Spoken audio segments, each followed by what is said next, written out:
আসসালামু আলাইকুম রহমতুল্লাহি বারাকাতুহু। প্রিয় মুসলিম ভাই এবং বোনেরা, আল্লাহ পাক রব্বুল আলামিন আমাদেরকে যে কিতাব দিলেন, এই কিতাব দিয়ে আমাদের জীবনটাকে সুন্দর পরিচ্ছন্ন করার জন্যই দিয়েছেন, আর বিচার ফয়সালা করার জন্য এই কিতাবটা দিয়েছেন।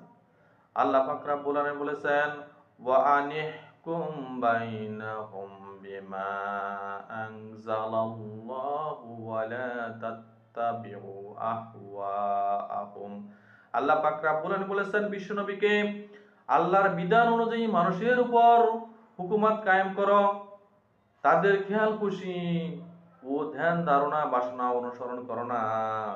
এই কিতাব দিয়াই তুমি বিচার ফয়সালা করবা, অন্য কোনো কিতাব দিয়া বিচার ফয়সালা করলে হবে না, একমাত্র কোরআনুল কারীম দিয়ে বিচার ফয়সালা করতে হবে।